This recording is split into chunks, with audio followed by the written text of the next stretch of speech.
रविवारी लग्न झालं, सोमवारी नवरी गेली, बुधवारी आली.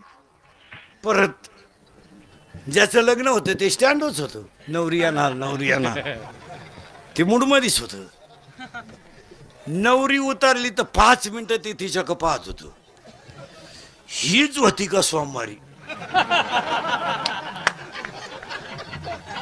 आपल्याला का धोका बसला का काय म्हणणार? ही बुधवारी जर अशी दिसली तर गुरुवारी सकाळी कशी दिसन? तसंच वार करायचंय. आज पहा प्रत्येकाच्या कपाळाला गंध.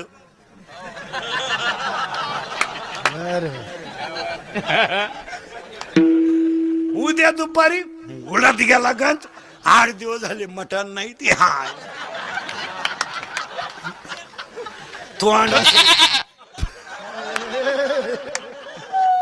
तोंड असं वडी आलं म्हणला काय बदल.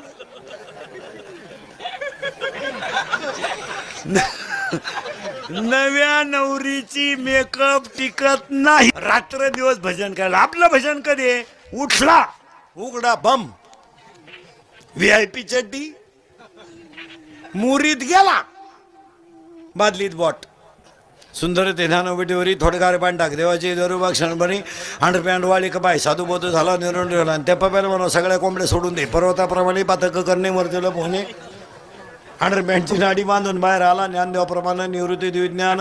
बशी वाजली घालीन लोटांग. अरे संपला बा हरिपाठ. बशी नुसती वाजली घालीन लोटांगण. वंदीनं चरण बसला देवाऱ्यात देव पूजायला.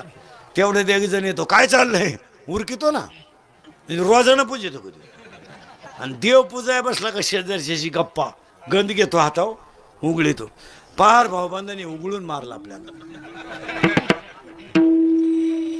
राम भाऊ पार भाऊबंधाने उघडून मारलं. पण काय करतो आपलं नशीब फुटकं. माहित काही गोष्टी पार गळ्या पोत आल्या.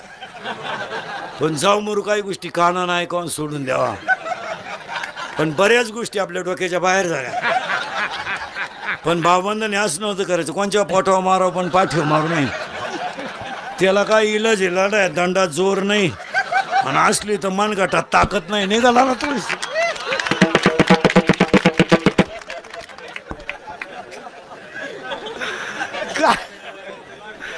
काय करता?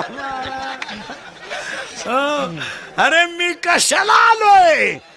देह जावो अथवा राहू. 2 प्रश्नांची उत्तर झाली. कुठून आलो? संपला विषय. कशाला आलो? महिला पुरुषांना तळतळीने सांगतो वारीतलं कीर्तन आहे, भजनाशिवाय जगण्याला दुसरा पर्याय नाही. यावर आपलं मत काय? बाकीचं जाऊ दे. हे सगळं माईक आहे, या गोष्टी चालणारच आहे. खिसा गरम येतावर जे घे